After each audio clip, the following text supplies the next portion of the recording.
This is I Am Vermont 2, and my name is Sha'an Moulier.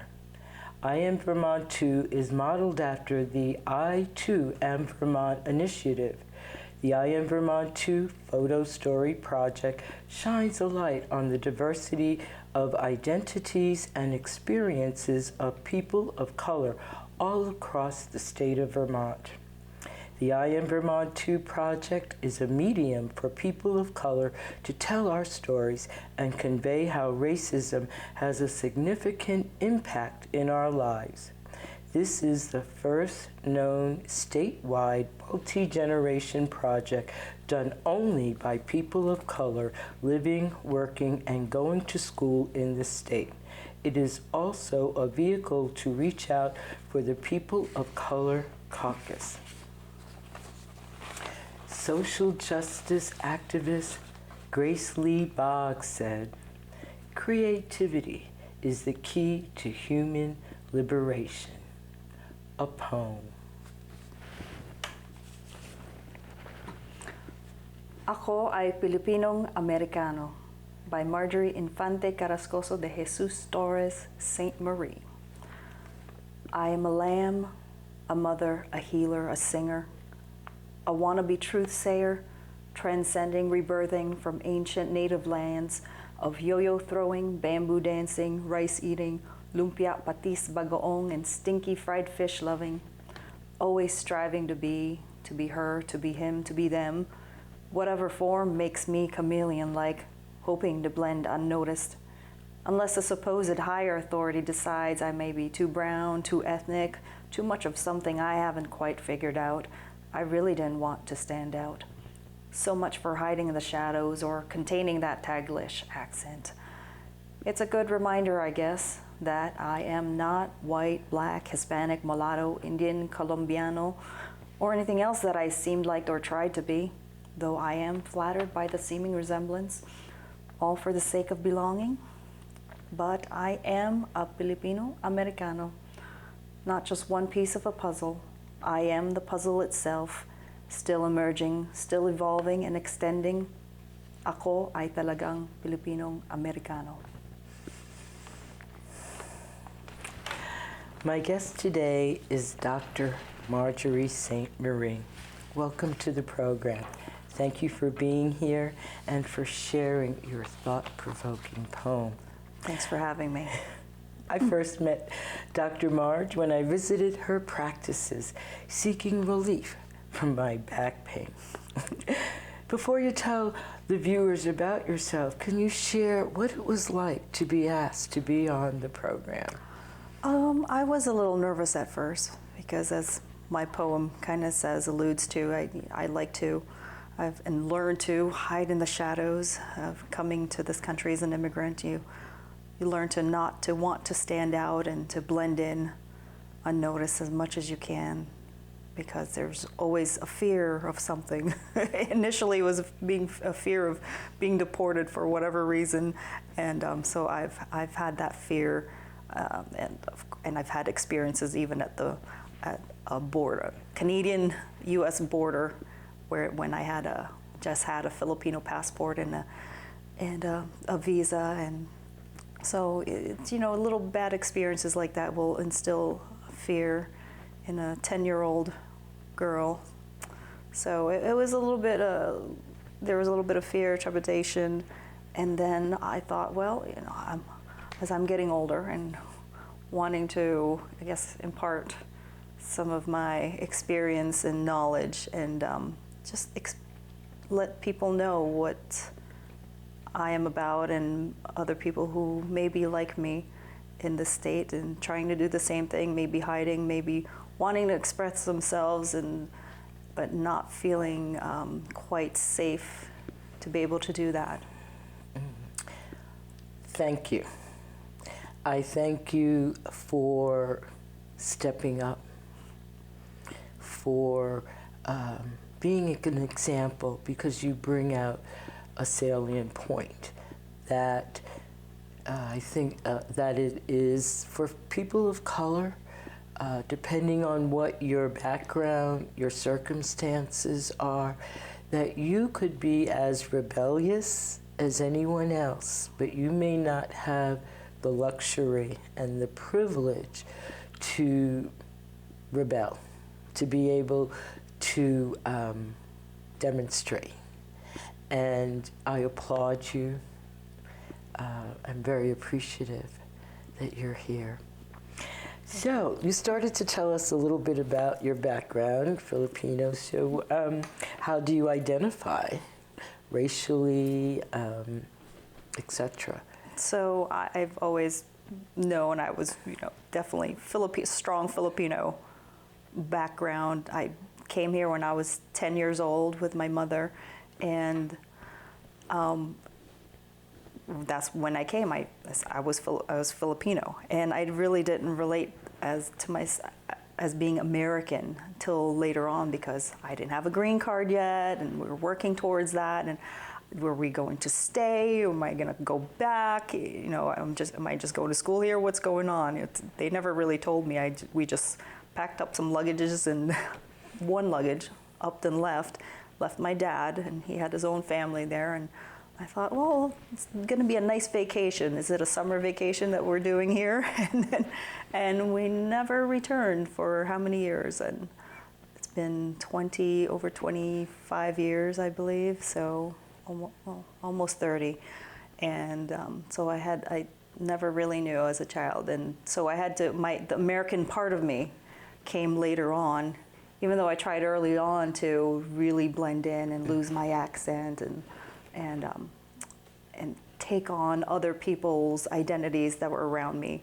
And Jamaica, Queens, that's where we first came and lived, and I loved it. It was so rich and full of different people. It was everybody and everything was there. You named it. Black, Hispanic, every kind of Hispanic, Indian and Filipinos, of course. So, and I love trying to be like some of them. I remember standing in front of a mirror and trying to do the 2 snaps and whatever that was called in that TV show, and just because some of the girls could do that, and I'd stand in front of the mirror and try to do that. So that was, it's all become a part of me. So Filipino, Americano, it's all a mix. It's not just really one thing I'm finding, it's rich and diverse. So one of our similarities is that I grew up in Queens, and the other, the more western side in Long Island City. Why did your family come to the U.S.? For my mother, I believe it was personal reasons, and she was technically a mistress, I guess, and because there's no divorce in the Philippines. And I technically was an illegitimate child. I didn't realize it really till later on. So, and he had his family there, and my family and his family was very loving and accepting of me and her. But I think she just found it difficult to have to share a father, a husband, and so she wanted different opportunities for herself and for me. And she had family who were doing well here. They were nurses and engineers and whatnot. So mostly in California, some accountants in New York City area. So we landed in California first. I thought, oh, is this where we're going to live? The land of Disneyland? And I heard about that. And she had called her sister, and I think I vaguely remember that her sister didn't answer the phone or something like that. And then in my mind, I thought, oh, does that mean we're not going to stay here? So we hopped on the plane again and then ended up in New York. And I thought that was the reason that we didn't become and stay in California, is because her sister didn't answer the phone. So we became New Yorkers instead, because my uncle was ready and willing to take us in his 1-bedroom apartment in Jamaica, Queens.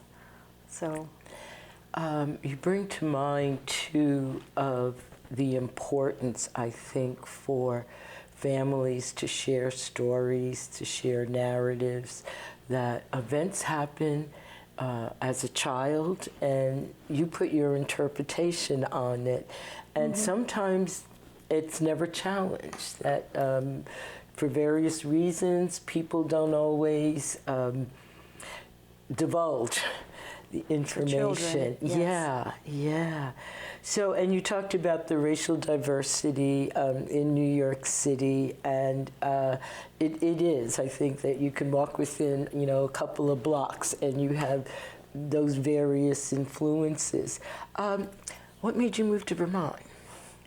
I married a Vermonter. He's a Vermonter. Both sides are French Canadian. They both grew up in Newport, and he was born in Burlington. Then they moved around down to Florida, and then ended up back here in his high school years. And we met in chiropractic school. And that's how I ended up here. I tell people I got stuck here by marrying a Vermonter. But I grew to love this area and all that it entails, from snow to small town living. Yeah, I think that, if I were looking at threads to why folks move, economics is one. They have a job, or they'd gone to school and they stayed. A really big one is that they got married, or their partner had family that lived here. So I'm liking that as much as we might be isolated, that there are commonalities. So a little bit about yourself. What are your interests, your passions, your hobbies? I am a mother of 3 children, ranging from 14, just turned 14, 6 and a half, and 2 and a half. So a wide range of parenting issues to deal with that I'm loving every moment of it. And I'm a chiropractor as well in the town of Danville, and I'm loving that as well. So I love the dual life. I love when I'm at home, and I love the break I get from the public and just having my inner core family, being with them. But then when I go to work, I love working with people and helping them through health issues and helping them with their healing. I am also, and I forget things, I'm also a singer, and I got dragged into being a church organist pianist because I said I'd cover a little while for them while they looked for real organist pianists. And then that was, 12 years ago. I'm still stuck. I'm still the interim organist pianist at our local Catholic church. What else am I? And a daughter and all that. But, so what is it like for your family living here in Vermont? Sometimes I've told my husband, and truthfully and heartfully I've said, thank you for bringing me here and letting me experience, and my family experience, small town living and close-knit town, and just learning to slow down. Although I'm still learning to slow down driving, but but I love how my children are growing up.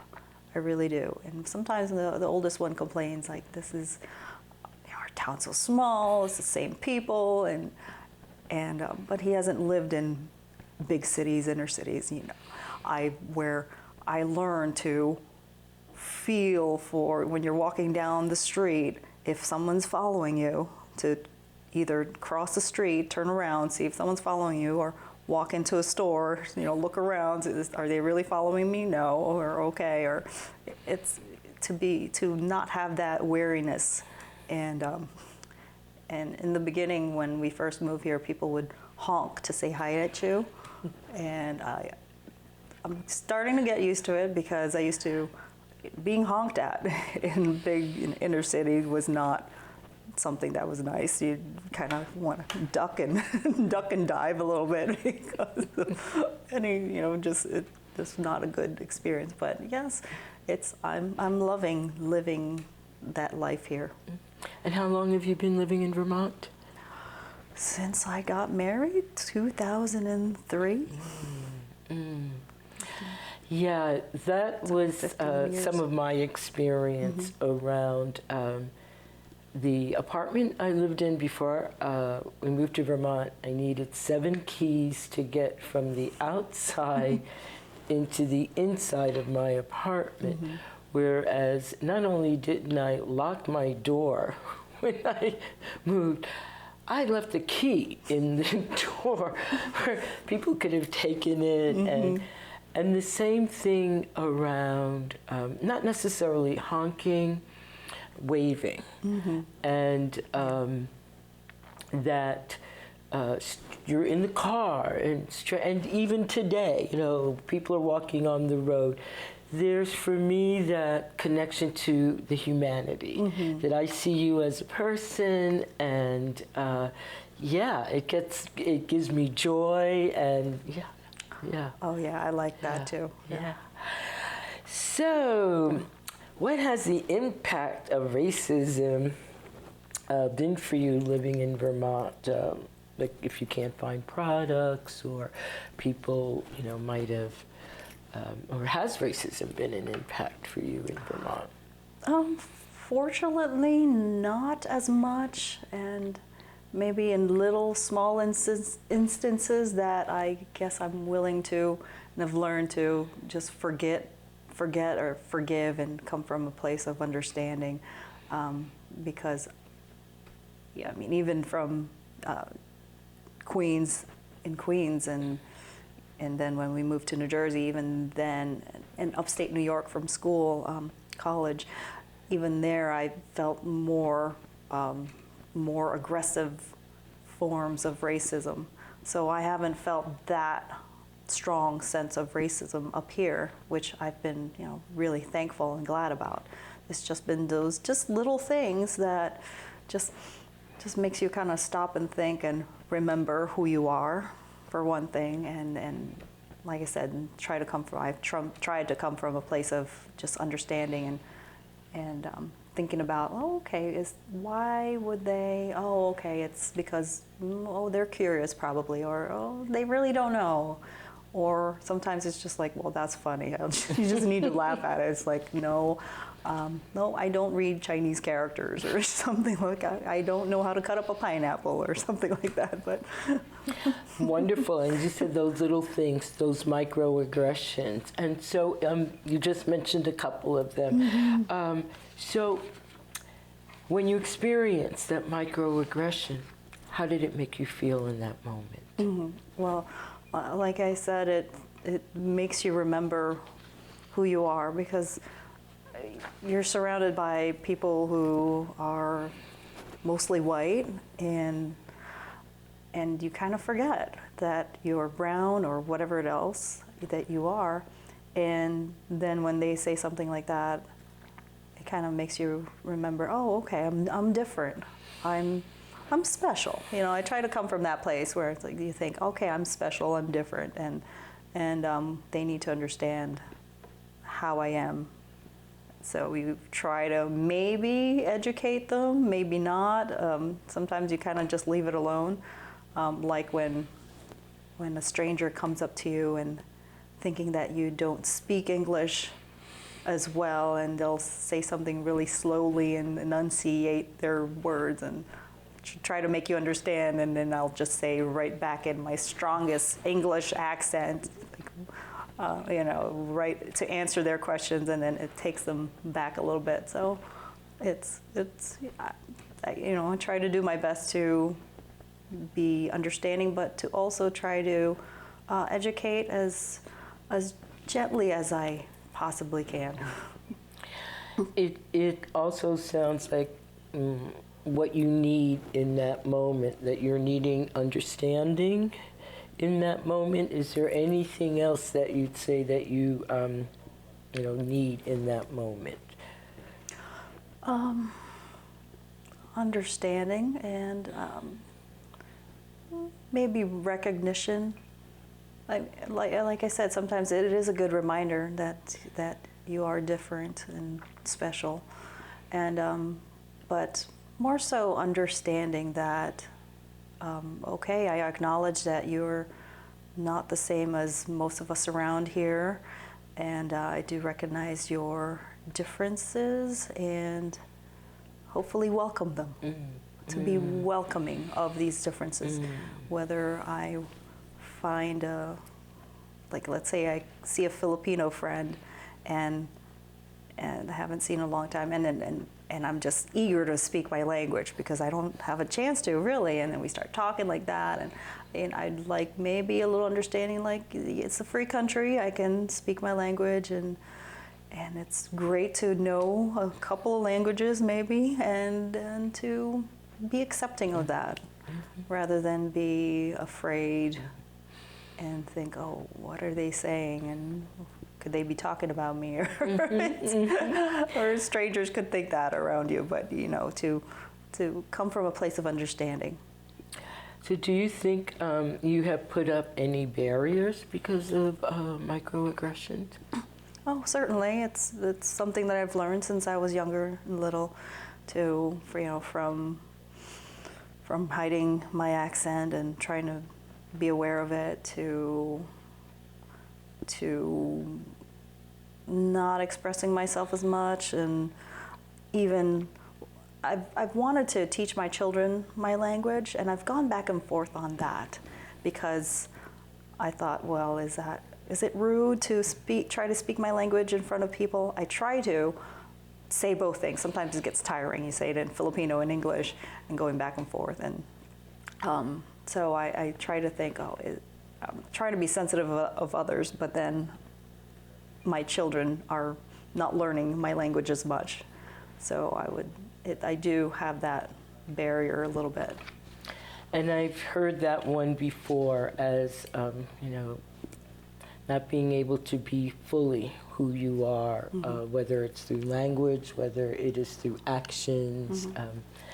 If you had any suggestions, or wanted to propose to the community, what the community could do to make your life one where you are visible, your experiences are validated, and your contributions are valued.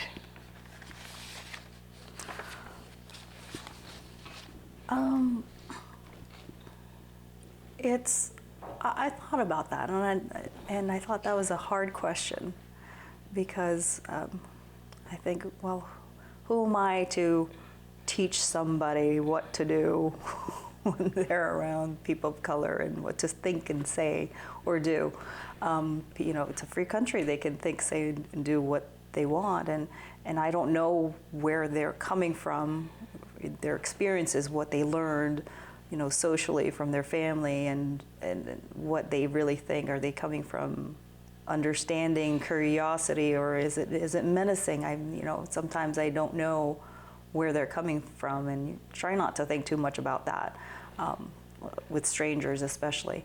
But and I thought, when it comes to neighbors and people that I know, I wouldn't mind if they ask questions, just to ask questions if they have, even whether it has something to do with your hair, your color, or if you wore something native or something like that, or something different. Maybe I bought something from the Philippines and it looks a little different, or if my accent comes out, I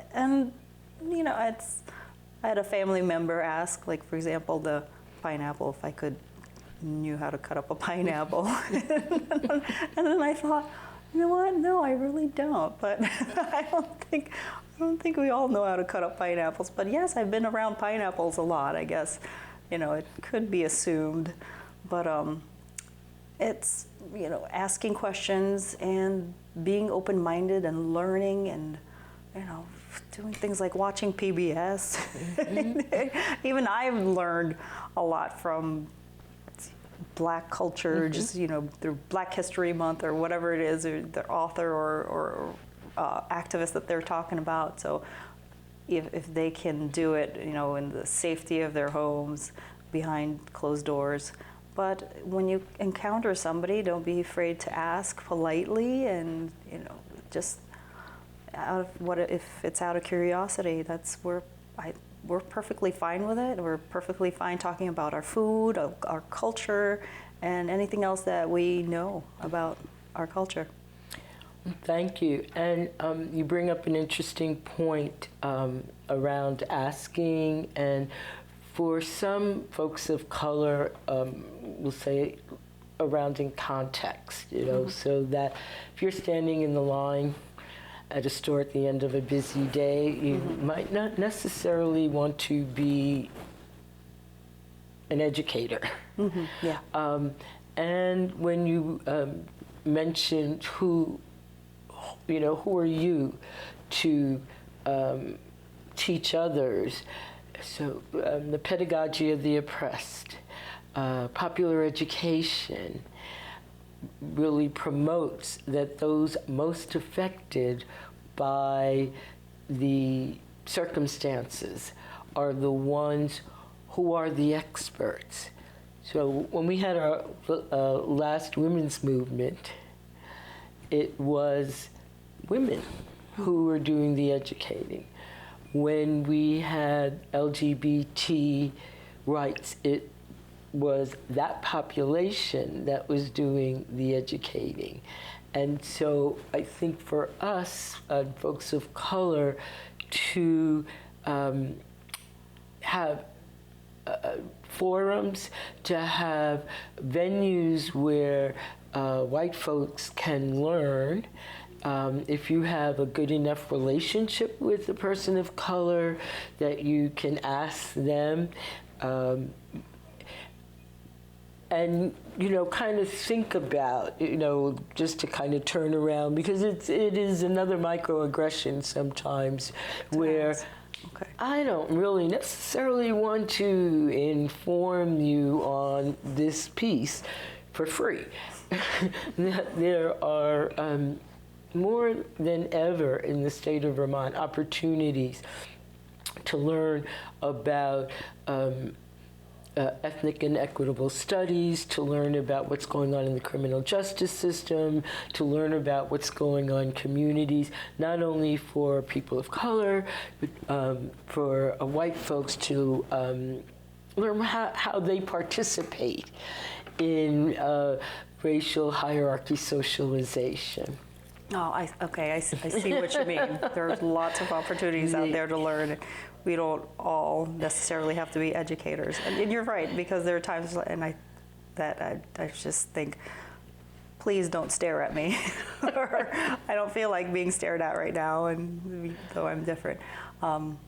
Yeah, that was me being the public figure, who'd want to, yes, I can educate people. But you're right. There are forums and places for that. And like I said, I'm trying to come from a place of understanding, maybe forgiveness for these instances when people do really out of curiosity or just ignorance and they just didn't learn. So, I try to take that extra step of imparting that little piece of knowledge, but maybe you can tell me what to do, what to say. It's a process. Yes. And yes, empathy is certainly critical. Are there any last words that you would like to say? And I would say just to come from a place of understanding, empathy, and place of caring and loving on both sides, to really realize that each of us are individuals. I'm not just Filipino, I'm not just a chiropractor, I'm not just a mother. There's just so much more to us, each of us individually, that we may not understand or know of or know about. So to just come from a place of understanding, and whether you know something or don't know something about that person. The complexities and the richness and the mosaic that we are of human beings. Thank you. I'd like to thank you again, Dr. March, for being my guest and for sharing your experiences and your poem. And thank you, viewers, for watching I Am Vermont 2. Like us on Facebook.